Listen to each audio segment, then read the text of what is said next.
తెలంగాణ రాష్ట్రంలో గురుకుల పాఠశాలల యొక్క పరిస్థితి అస్తవ్యస్తంగా మారి అనేక సంఘటనలు రోజు రోజుకు మనం చూస్తూ ఉన్నాం.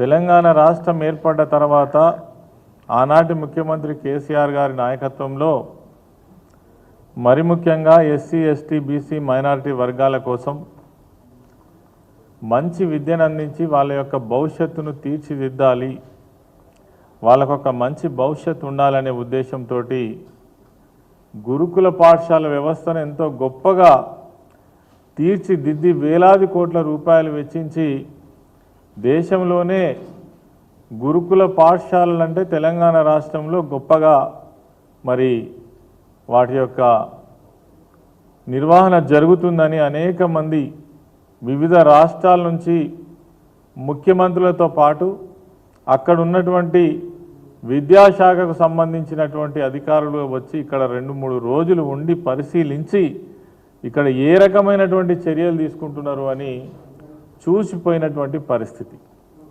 కానీ కాంగ్రెస్ ప్రభుత్వం ఏర్పడ్డ తర్వాత గడిచింది తక్కువ రోజులే, 8 నెలల కాలంలోనే 36 మంది విద్యార్థులు వివిధ గురుకుల పాఠశాలల్లో తమ విలువైనటువంటి ప్రాణాలను కోల్పోవడం అనేటువంటిది చాలా బాధాకరమైనటువంటి విషయం. అంటే ఈ ప్రభుత్వం యొక్క నిర్వహణ ఎంత ఘోరంగా ఉన్నదో దీన్ని బట్టి మనకు అర్థమవుతా ఉంది. ఈ మధ్య ఏదైతే 36 మంది విద్యార్థులతో పాటు కలుషిత ఆహారం తినడం వల్ల దాదాపు 500 నుంచి 1000 మంది అస్వస్థతకు గురై హాస్పిటల్లో పాలైనటువంటి పరిస్థితి ఇప్పటికీ కొనసాగుతూనే ఉన్నది. ఈ మధ్య కాలంలో జగిత్యాల జిల్లా మరి పెద్దాపూర్ అనేటువంటి గ్రామంలో ఉన్నటువంటి గురుకుల పాఠశాలలో 6 విద్యార్థులు కలుషితమైనటువంటి ఆహారం తినడం వల్ల 2 దాదాపుగా చనిపోయింది. మిగిలిన 4 చాలా తీవ్రమైనటువంటి అస్వస్థతకు గురైనరు. అదేవిధంగా ఈ ములుగు జిల్లాలో చూసినట్టయితే గోవిందరావుపేట మండలం కర్లపల్లి ప్రభుత్వ గిరిజన ఆశ్రమ పాఠశాలలో విద్యుత్ షాక్ తోటి ఒక విద్యార్థి సీరియస్ మరి జరిగింది. అదేవిధంగా నిన్నటికి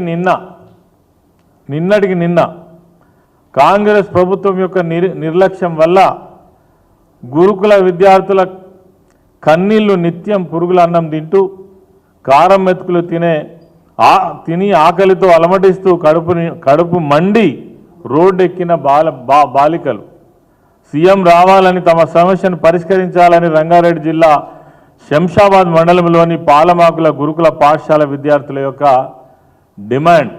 ఇది ఒక్కసారి మనం ప్రత్యక్షంగా కూడా చూడవచ్చు. ఇటువంటి అనేక సంఘటనలు ఈరోజు మరి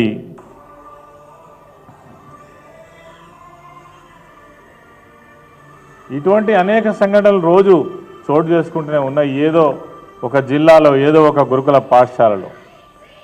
ఇది ఈ రాష్ట్రంలో గురుకుల పాఠశాలల మీద ప్రభుత్వం అనుసరిస్తున్నటువంటి నిర్లక్ష్యానికి నిదర్శనంగా మనం చెప్పవచ్చు. అదేవిధంగా మరి ఇంత జరుగుతున్నప్పటికీ కూడా ముఖ్యమంత్రికి కానీ అధికారులకు కానీ మంత్రులకు కానీ ఏమైనా ఈ గురుకుల పాఠశాలల పైన కనీస చర్యలు తీసుకుందామనేటువంటి ఆలోచన కూడా ఇప్పటిదాకా మరి ప్రభుత్వం చేస్తున్నట్టుగా అయితే కనబడతలేదు. మొత్తంగా చూసినట్టయితే గురుకుల పాఠశాల వ్యవస్థని కనుమరుగు చేద్దామనేటువంటి కుట్ర కాంగ్రెస్ ప్రభుత్వం ఆలోచన చేస్తున్నట్టుగా మనకు కనబడతా ఉంది. ఒకటి తర్వాత ఒకటి ఇటువంటి సమస్యలు, ఇటువంటి సంఘటనలు జరుగుతూనే ఉన్నాయి. మరి ఈ 36 మంది విద్యార్థులు ఎవరైతే విద్యార్థినులు ఉన్నారో నిజంగా ఇవి ప్రభుత్వ నిర్లక్ష్యం కాదా? ఇది ప్రభుత్వ హత్యలని అనుకోరాదా? చనిపోయినటువంటి పిల్లలు ఎవరు? ఎస్సీలు, బీసీలు, గ్రామీణ ప్రాంతాల నుంచి వచ్చినటువంటి వాళ్ళు, పేదవాళ్ళు. అంటే వాళ్ళ పేదవాళ్ళ యొక్క ప్రాణాలకు విలువ లేదా ఈ ప్రభుత్వంలో అని మేము డిమాండ్ చేస్తున్నాం పేద ప్రజల పక్షాన, గురుకుల పాఠశాల విద్యార్థులు వాళ్ళ తల్లిదండ్రుల పక్షాన. అదేవిధంగా కనీసం రక్షణ కూడా లేకుండా పోయింది కాంగ్రెస్ ప్రభుత్వ హయాంలో గురుకుల పాఠశాలకు. మరి తినే అన్నంలో రోజు నిత్యం మనం పేపర్లో చూస్తున్నాం నాసి రకమైన భోజనాన్ని పెట్టడం, అదేవిధంగా హాస్టల్లో పాములు తిరుగుతున్నాయని పారిపోయినటువంటి సంఘటనలు, ఎలుకలు అన్నంలో పడడం, మరి వాళ్ళు పెట్టే సాంబార్లో పడడం, అదే విద్యార్థులు ఇంత ఘోరమైనటువంటి పరిస్థితులు ఎదుర్కొంటున్నప్పటికీ కూడా ఉద్దేశపూర్వకంగానే గురుకుల పాఠశాలలు ఏదైతే కేసీఆర్ గారు ఆనాడు మరి ఈ వ్యవస్థను తీసుకొచ్చి అనేక మంది పేదవాళ్లకు జీవితం ఇవ్వాలని అనుకున్నారో దాన్ని కనుమరుగు చేద్దామనేటువంటి ఒక ప్రయత్నం ఖచ్చితంగా కనబడుతున్నది మనకు. మరి వీళ్ళ యొక్క నిర్వహణ చూసినట్టయితే గురుకుల పాఠశాలల్లో మరి ఇప్పుడున్నటువంటి పరిస్థితి, సురక్షితమైనటువంటి జీవన పరిస్థితులు, పౌష్టికాహారం, సరైనటువంటి వైద్యం అందించడంలో ప్రభుత్వం ఘోరంగా విఫలమైంది. తెలంగాణలో గురుకుల సంక్షేమ హాస్టళ్ల పిల్లలు ఎవరికి పట్టనట్టుగా ఈ ప్రభుత్వం వ్యవహరిస్తున్నదని మనం ఖచ్చితంగా చెప్పవచ్చు. మరి గతంలో కేసీఆర్ గారు దేశంలోనే ఎక్కడ లేని విధంగా గురుకుల పాఠశాల వ్యవస్థను తీర్చిదిద్దినటువంటి మాట వాస్తవం. అదేవిధంగా ఆనాడు 10 సంవత్సరాల అధికారంలో ఉన్నది కాంగ్రెస్ ప్రభుత్వమే. గురుకుల పాఠశాల వ్యవస్థ పేరుకు ఉండేదబ్బా, దానిలో అడ్మిషన్ తీసుకోవడానికి కూడా ఎవరు ముందుకు రాలే. కానీ అలా అడ్మిషన్లు దొరకని పరిస్థితి. లక్షల మంది అప్లై చేసుకుంటే కూడా గురుకుల పాఠశాలలో అడ్మిషన్ దొరకనటువంటి పరిస్థితి. ఎందుకంటే 10 సంవత్సరాల కాలంలో గురుకుల పాఠశాలలలో మంచి సౌకర్యాలతో మంచి నాణ్యమైనటువంటి విద్యను అందించి అనేక మంది లక్షల మందికి భవిష్యత్తు ఇచ్చినటువంటి పరిస్థితి గత ప్రభుత్వంలో మనం చూసినాం. దాదాపుగా 1022 గురుకుల పాఠశాలలు, అవి మైనారిటీలకు సంబంధించి, ఎస్టీలకు సంబంధించి, బీసీలకు సంబంధించి ఇవన్నీ కూడా పకడ్బందీగా నడిచినాయి. ఆనాడు నేను 5 సంవత్సరాల పాటు మంత్రిగా పనిచేసిన సోషల్ వెల్ఫేర్ డిపార్ట్మెంట్లో ఒక గురుకుల పాఠశాల పోయి చూస్తే ఒక ఆనందకరమైనటువంటి వాతావరణం. ఒక గ్రామీణ ప్రాంతం నుంచి వచ్చినటువంటి ఒక విద్యార్థి వాళ్ళు ఇంగ్లీష్లో మాట్లాడుతూ వాళ్ళకు ఉన్నటువంటి సౌకర్యాలు చూస్తే, వాళ్ళు చదువుకునేటువంటి బిల్డింగ్ల యొక్క పరిస్థితి చూస్తే, అక్కడ ఇచ్చేటువంటి ఆహారం చూస్తే మరి ఎంతో ఆనందం అనిపించేది. 5 సంవత్సరాల కాలంలో అనేక గురుకుల పాఠశాలల్లో స్వయంగా నేను భోజనం చేసి పరిశీలించి వచ్చినటువంటి పరిస్థితులు.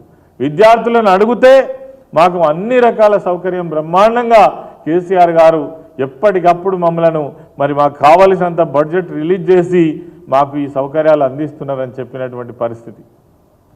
అటువంటి దాన్ని ఈరోజు అతి తక్కువ సమయంలో సర్వనాశనం చేసినటువంటి పరిస్థితి. అంతేకాదు గురుకుల పాఠశాల వ్యవస్థలో సైనిక్ స్కూల్స్ వచ్చినాయి, ఫైన్ ఆర్ట్ స్కూల్స్ వచ్చినాయి.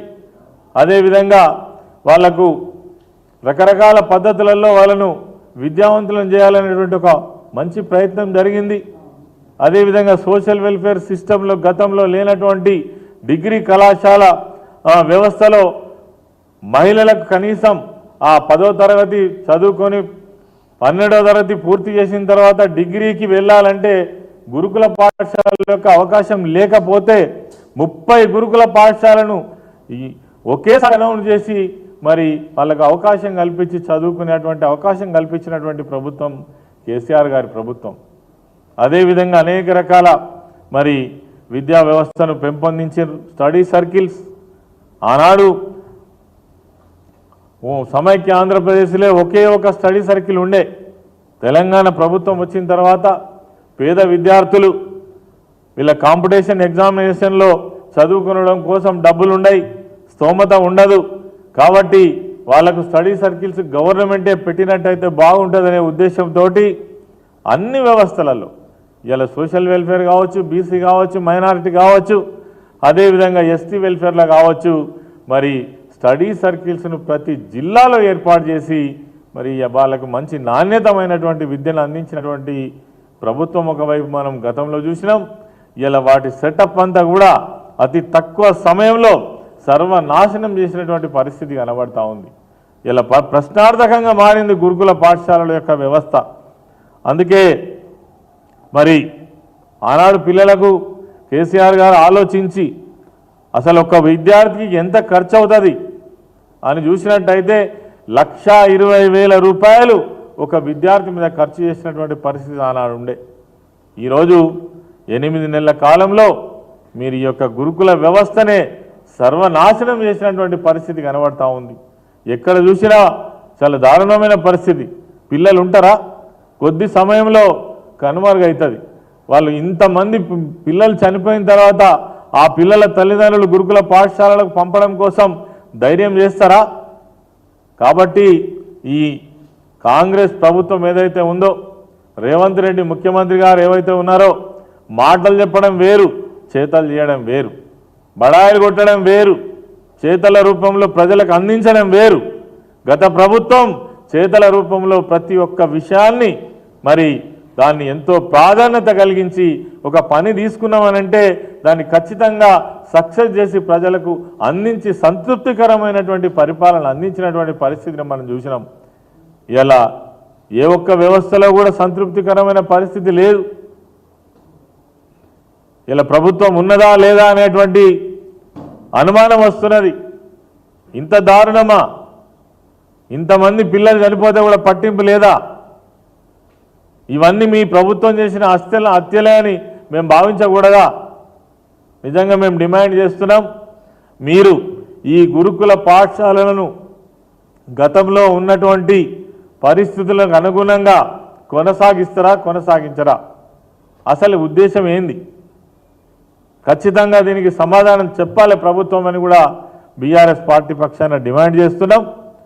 తక్షణమే ఏ జిల్లాలో ఉన్నటువంటి ఆ జిల్లాలో గురుకుల పాఠశాలల యొక్క మరి యాజమాన్యాన్ని, అక్కడ ఉన్నటువంటి కలెక్టర్ కావచ్చు, మంత్రులు కావచ్చు, తక్షణమే స్పందించి దీనిపైన చర్యలు తీసుకోవాలని డిమాండ్ చేస్తున్నాం. లేదంటే ఎవరైతే గ్రామీణ ప్రాంతాల నుంచి వచ్చేటువంటి మరి దీనమైన స్థితిల నుంచి వచ్చి ఒక గొప్ప జీవితాన్ని ఊహించుకున్నటువంటి వాళ్ళందరి యొక్క జీవితాలే ప్రశ్నార్థకమయ్యేటువంటి పరిస్థితి మరి ఈరోజు కనబడతా ఉన్నది. గురుకుల పాఠశాల వ్యవస్థనే కనుమరుగయ్యేటువంటి పరిస్థితి కనబడతా ఉంది. కాబట్టి మేము డిమాండ్ చేస్తున్నాం, దీనికి తక్షణమే పరిష్కారం చూపించాలి, వెంటనే ముఖ్యమంత్రి గారే స్పందించాలని కూడా డిమాండ్ చేస్తూ ఉన్నాం.